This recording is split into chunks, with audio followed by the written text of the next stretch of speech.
हो सकता है आप लोग 65-70 के भी ना हुए हों, और इसीलिए मैं ये मान के चलता हूं कि आप सब मेरे सब साथी हैं, हम साथी हैं। आप लोगों की आयु 60 वर्ष हुई इससे पहले आप निश्चित रूप से एक परिवार का पालन पोषण जब कर रहे थे तो आपके ऊपर जिम्मेवारियां थी, आप निभा रहे थे। जैसे ही आप 60 वर्ष के हुए हैं तो निश्चित रूप से मन में कुछ तकलीफों का एहसास भी होना शुरू हो जाता है। आपका अपना परिवार है, बेटे बेटियां, बहुएं हैं, दामाद हैं, भाई बहन हैं, वो एक परिवार है। लेकिन जब मैं आप सबको देखता हूं तो मुझे भी आभास होता है कि मैं भी एक परिवार रखता हूं, लेकिन मैंने अपने उस छोटे दायरे में कभी परिवार को नहीं माना। मैंने माना है कि पूरे हरियाणा की जनता, 2,87,00,000 लोग, लगभग 72 लाख परिवार, ये सब मेरा परिवार है। और इस नाते से आप मेरे परिवार के साथी हैं, मेरे भाई बहन हैं। अब आपकी तकलीफ जब बढ़ती है तो उस तकलीफ को मैं भी महसूस करता हूं कि किस प्रकार की तकलीफें 60 वर्ष की आयु के बाद हो जाती हैं। इन तकलीफों को दूर करने के लिए हमने एक प्रोग्राम तो बहुत शुरू किए हैं, परिवार के नाते भी, व्यक्ति के नाते भी। साथ ही एक बात जो हमको सबको स्मरण है कि कुछ वर्ष पहले हरियाणा के अंदर ऐसे परिवारों के लिए, ऐसे व्यक्तियों के लिए जिनकी आयु 60 वर्ष से ऊपर हो जाती है, उनको एक सम्मान निधि के नाते भी योजना शुरू की थी। और वो योजना शायद 100 रुपए के आसपास से शुरू हुई थी। समय बढ़ते बढ़ते उसमें बढ़ोतरी हुई। और मुझे ध्यान है कि जब 2014 में हम लोगों ने सरकार संभाली तो उस समय ये पेंशन 1,000 रुपये मासिक थी। हमें लगा कि इसमें बहुत कमी है, इसको बढ़ाना चाहिए। लगातार हर वर्ष 200 रुपए, 250 रुपए, 200 रुपए, इस नाते से बढ़ाते बढ़ाते, और अभी 1 अप्रैल अगला जो 2023 का महीना शुरू होने वाला है, उस समय ये हमारी जो पेंशन है, जो सम्मान निधि है, ये 2,750 रुपए हो जाएगी। कहां 1,000 रुपया, कहां 2,750 रुपया। अब इस नाते से हम अपने प्रदेश के लगभग 18.5 लाख बुजुर्गों को ये हर महीने राशि पहुंचाते हैं। 460 करोड़ रुपए से ऊपर ये राशि हर महीने पहुंचती है। जब ये क्रम चलता हुआ हमने वर्षों तक देखा, एक बात और ध्यान में आई कि ऐसे सब बुजुर्गों को अपनी जब 60 वर्ष होने के बाद नई पेंशन बनानी पड़ती है तो उनको दफ्तरों के चक्कर काटने पड़ते हैं, दरखास्त लेकर के अपनी दस्तावेजों की फाइल बनानी पड़ती है, और फिर धक्के खा खा करके भी उनकी महीनों वर्षों तक पेंशन ही नहीं बनती है। कभी उनका सिफारिशी कोई नहीं मिलता उनको। बहुत से लोग बीच में एजेंट खड़े हो जाते हैं। उस नाते से एक तकलीफें, एक धक्के जो खाने पड़ते थे, ये एहसास जब हमको हुआ तो हमें लगा कि ये बहुत ही एक अन्यायपूर्ण एक व्यवस्था है, इसको बदलना चाहिए। हमने इसमें बदल करके जब परिवार पहचान पत्र बनाया और हर परिवार का डाटा ये हमारे पास आ गया, तो उस परिवार के डाटा के अंतर्गत हमको पता लगा कि कितने ऐसे व्यक्ति हैं जो कब 60 वर्ष के होने वाले हैं, आयु के हिसाब से उसकी जानकारी हमें तुरंत मिलने लग गई। अब 2 ही कंडीशन है किसी भी बुजुर्ग की वो पेंशन शुरू हो, या तो व्यक्ति 60 वर्ष का हो गया है, और या फिर जो 60 वर्ष का हुआ है वो दोनों पति पत्नी की आय ये 2 लाख रुपए से कम होनी चाहिए। जब ये 2 लाख रुपए की बात आई तभी भी ध्यान में आया कि यार 2 लाख रुपए कम नहीं है, हमें लगा 2 लाख रुपया ये कम है। तो इस अगले महीने से हमने इस आय को भी बढ़ा करके 2 से 3 लाख रुपया कर दिया है, और इस 3 लाख के करने के बाद बहुत से लोग इसमें नए और जुड़ गए हैं। तब ये भी व्यवस्था बनाई कि जिस महीने में 60 वर्ष का व्यक्ति हो जाए उसको तुरंत अगले महीने से अपने आप पेंशन शुरू हो जाए। मात्र एक कागज पर आपको साइन करना होगा। कोई भी सरकारी कर्मचारी आपके यहां आपकी सहमति लेगा, क्योंकि सहमति लेनी भी आवश्यक है। बहुत लोगों ने ऐसे भी जो हमको मिले हैं जिन्होंने कहा था शुरू में जब व्यवस्था शुरू हुई कि हमको तो पेंशन की जरूरत नहीं है, इसलिए हम कहेंगे तो ही तो पेंशन देनी होगी। इस नाते से हमको ये भी लगा कि ऐसे बहुत से लोग हैं जो शायद ऐसे अवस्था के बाद भी उनको लगता है कि इस पेंशन का सरकार के ऊपर बोझ न डाला जाए, तो अपनी असहमति भी प्रकट करते हैं। उसी में से व्यवस्था निकली कि एक बार 60 वर्ष का होते ही एक सहमति पत्र पर हस्ताक्षर जरूर लेने चाहिए। तो हमने लेने शुरू किए हैं। 1 ही महीने के अंदर अंदर वो सहमति पत्र के साइन भी हम कराते हैं, और उसके बाद उन लोगों से जो सहमति पत्र देते हैं अपने आप ही, और ये जो पेंशन है ये जाना शुरू हो जाता है। हमने लगभग 6 महीने पहले इस व्यवस्था को शुरू किया था और इन 6 महीनों में 16,500 लोगों को और ऑटोमेटिकली अपने आप पेंशन मिली। तो ऐसे जो 16,500 लोग हैं, आज मैं उन सब 16,500 लोगों से उनके साथ टेलीफोन का संपर्क करके और ये बातचीत कर रहा हूं। निश्चित रूप से आपके मैं अनुभव भी बाद में सुनना चाहूंगा कि इस ऑटोमेटिक पेंशन बनने में कहीं आपको कोई कठिनाई तो नहीं आई है। मेरा पूरा विश्वास है कि ये कठिनाई नहीं आई होगी। अगर कोई आई भी होगी तो इसको हम तुरंत जो है दुरुस्त भी करेंगे, ठीक भी करेंगे। अब ये तो ऑटोमेटिक पेंशन बनने की बात है, लेकिन हम लोगों ने इस पेंशन को जो पहले से बनी हुई है उसमें भी लगभग 18.5 लाख परिवार जो मैंने बताए हैं उनको हम ये पेंशन दे रहे हैं। और इस पेंशन के माध्यम से मुझे ये भी ध्यान है कि आखिर तो हम परिवार वाले लोग हैं, हमारे बेटे बेटियां पोते पोतियां, हमारे सब परिवार के लोग, कभी कभी उनको सहयोग करना पड़ता है, उनको मान सम्मान करना पड़ता है, उनको कोई कहीं ना कहीं दान दक्षिणा देने की भी हमारी मन की इच्छा होती है, तब भी हम देते हैं। तो एक सुविधा ये हरियाणा के लोगों को जो मिल रही है, लगभग 2750 रुपए की जो अब योजना अप्रैल से बनी है, ये भी एक दावे के साथ मैं कह सकता हूं कि इतनी राशि केवल हरियाणा प्रदेश ही है जो ये 2750 रुपया और ये दे रहा है, और किसी प्रदेश में इस प्रकार की व्यवस्था ये ऐसी नहीं है।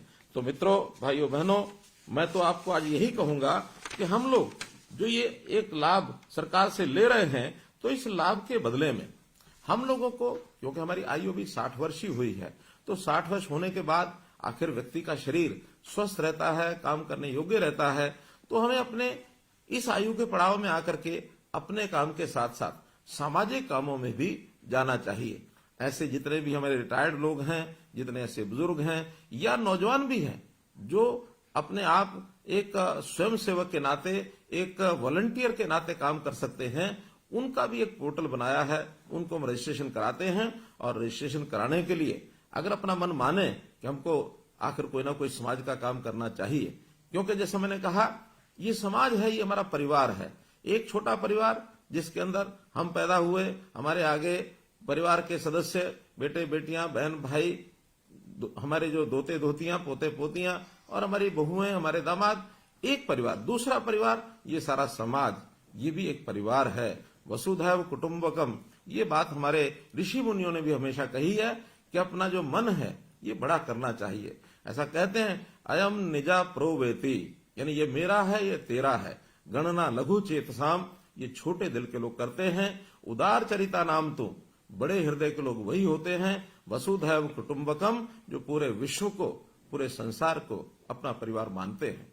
आखिर अपनी सोच हमको बड़ी करनी चाहिए। और अभी तक हमने शायद अपने परिवार पालन पोषण में ही सारा समय लगाया होगा, लेकिन एक आयु के पड़ाव के बाद, जैसे हमारी प्राचीन परंपरा होती थी वानप्रस्थ आश्रम की, तो इस वानप्रस्थी आश्रम के अंदर जाकर के हमको समाज की भी चिंता करनी चाहिए।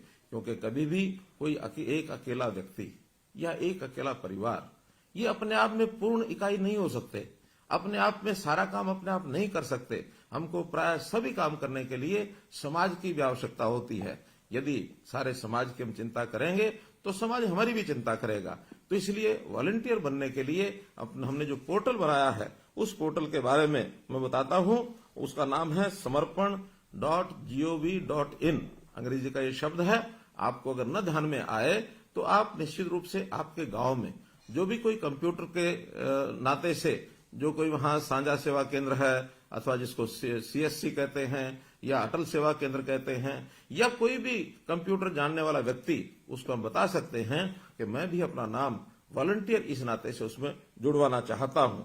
तो इस नाते से हम और वॉलंटियर बन सकते हैं। हमने इस प्रकार की सेवाएं बहुत, जो खास करके बुजुर्गों के लिए तो शुरू की हैं, समाज के हर वर्ग के लिए हम परिवार पहचान पत्र के माध्यम से उनकी योग्यता के, उनकी क्षमता के हिसाब से, उनकी स्थिति के हिसाब से, खास करके आर्थिक स्थिति के हिसाब से बहुत सी योजनाएं हमने शुरू की हैं।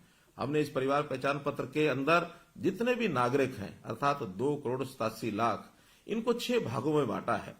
0 से 6 वर्ष तक जब बच्चे होते हैं, बहुत छोटे बच्चे, आखिर उनकी भी संभाल करनी होती है। हमने महिला एवं बाल कल्याण विभाग के नाते से उनको ये जिम्मा सौंपा है। हमारी आंगनवाड़ी वर्कर्स, हमारी आशा वर्कर्स, हमारे जो क्रच हैं, हमारे जो स्कूल हैं, जहां जहां ये बच्चे पढ़ सकते हैं, और जो हमारा इनके स्वास्थ्य को ठीक रखने के लिए या इनको कोई आगे बीमारी न लगे उसके लिए टीकाकरण करने के लिए ये विभाग उनका काम करता है। ऐसे ही 6 वर्ष से लेकर के और 16-18 वर्ष तक ये जो एक हमारे बालक परिवारों के, इनको स्कूल शिक्षा का जो विभाग है वो इनकी चिंता करता है कि ये सब बालक पढ़ने के लिए जाएं। कोई बच्चा ऐसा तो नहीं है जो किसी स्कूल में पढ़ नहीं रहा है, घर में ही रहता है, या उसको कोई स्वभाव के नाते से कोई कहीं गलत आदत तो नहीं लग गई है।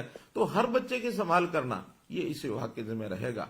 18 से लेकर के 25 वर्ष तक हमारा जो उच्चतर शिक्षा विभाग है, जो उच्चतर शिक्षा में चाहे हमारी यूनिवर्सिटीज हैं, चाहे हमारे कॉलेजेस हैं, ये जो विभाग इन 18 से 25 वर्ष वालों की चिंता करेगा। या तो पढ़ाई करेंगे या फिर अपने हुनर को विकसित करने के लिए स्किलिंग डेवलपमेंट के नाते से ये उनकी चिंता करेंगे।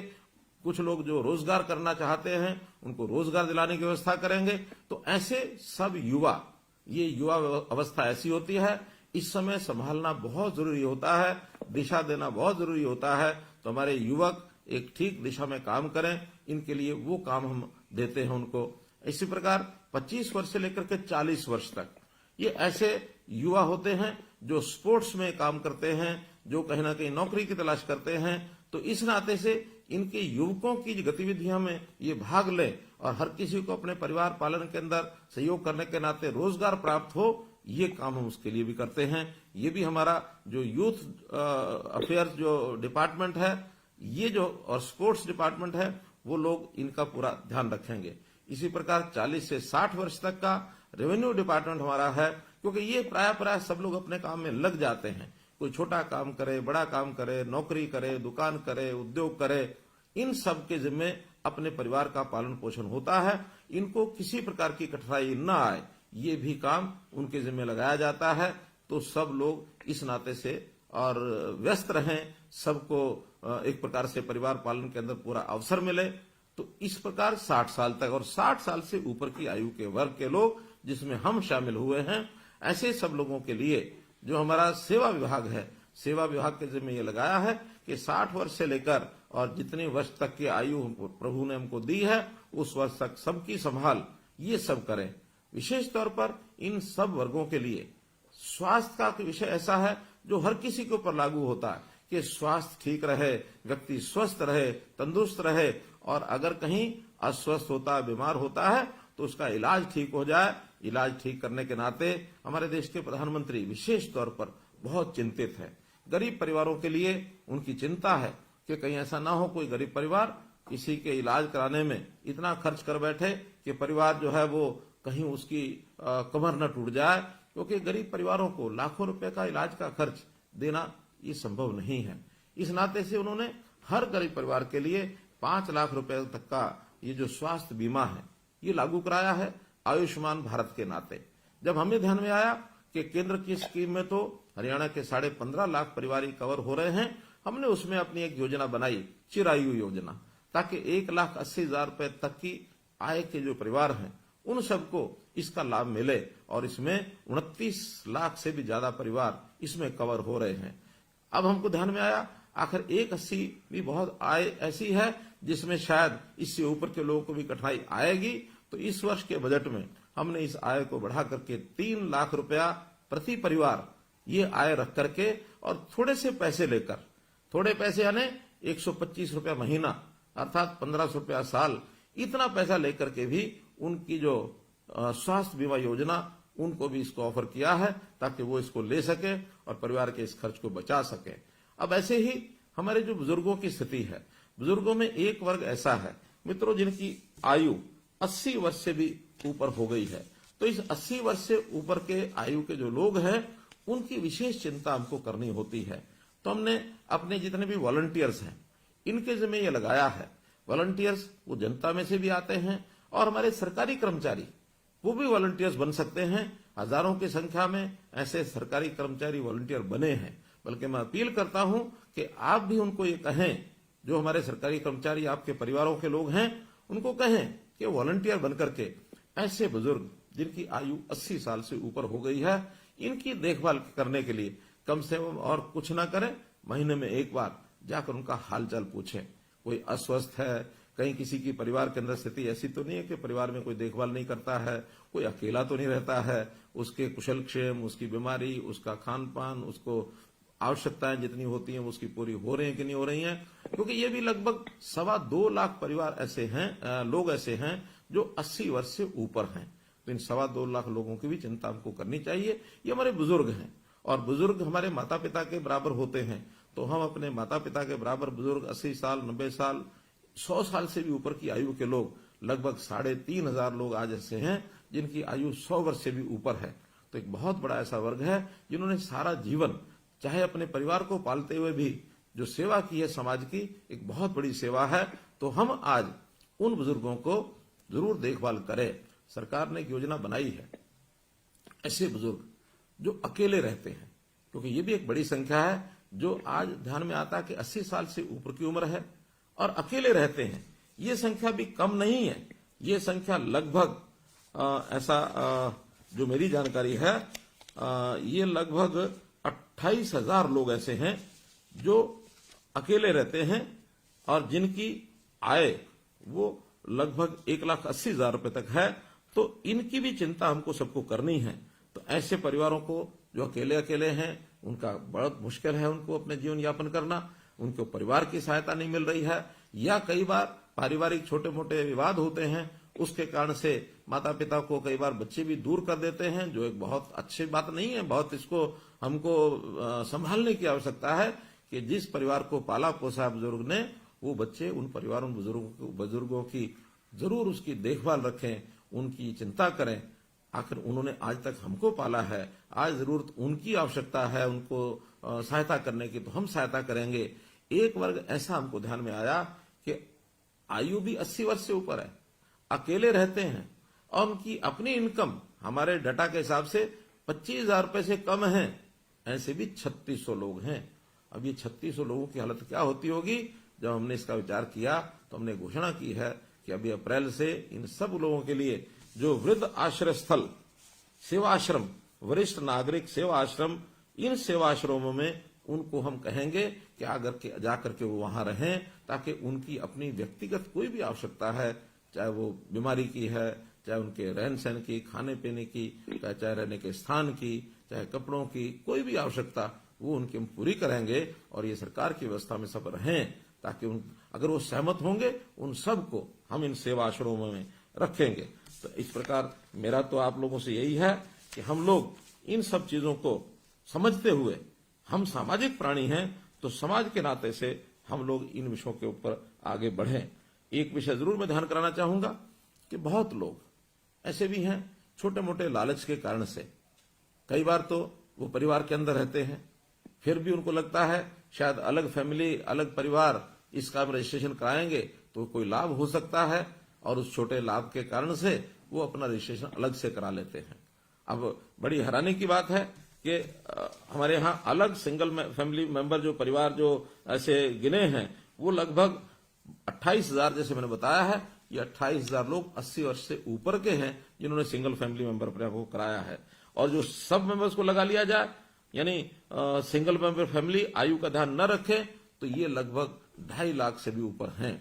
तो इन सब लोगों को भी जरूर ध्यान करना चाहिए कि अगर हम सिंगल मेंबर फैमिली हैं, हमारी कोई और सहायता नहीं करता, हम अकेले रहते हैं किन्हीं भी कारणों से, तब तो ठीक है। अन्यथा परिवार में रहते हुए सिंगल मेंबर फैमिली इसका रजिस्ट्रेशन न कराएं, क्योंकि इनकी सबकी जांच तो होती ही है। आखिर कोई भी काम बिना जांच के वो आगे बढ़ने वाला नहीं है, इसलिए उस जांच करके ही हम चीजों को आगे बढ़ाएंगे। और कहीं ऐसा न हो कि आज अपने आप को आपने सिंगल मेंबर फैमिली रजिस्टर कराया है और कल को जांच में बात सत्य न पाई जाए, हमारा मेंबरशिप परिवार की वो समाप्त होकर के हमको वापस उसी मेंबर में जाना पड़े। ये कोई अच्छी बात नहीं है। आज ही हम लोग अपने आप को संभाल करके जो तथ्य हैं, जो उचित बातें हैं, उनको अगर हम दर्ज करेंगे तो मैं आपको विश्वास दिलाता हूं कि कोई गरीब परिवार है, उसकी हर प्रकार की चिंता, राशन कार्ड के नाते से ऑटोमेटिक राशन बनते हैं, राशन कार्ड बनते हैं, अब उसके लिए कहीं जाना नहीं पड़ता है। इसी प्रकार अगर किसी परिवार के सिर पर छत नहीं है, प्रधानमंत्री आवास योजना के अंतर्गत उनको मकान मिलता है। कोई व्यक्ति बीमार होता है तो उसको आयुष्मान के नाते या चिरायु योजना के नाते 5 लाख रुपए तक उसकी बीमा की भी चिंता हम करते हैं, उनके बच्चों की पढ़ाई की भी हम चिंता करते हैं, और तो और कोई व्यक्ति आगे चल करके भी बीमार न हो, उनकी स्वास्थ्य की जांच करने के लिए भी हमने एक योजना बनाई है, निरोगी योजना।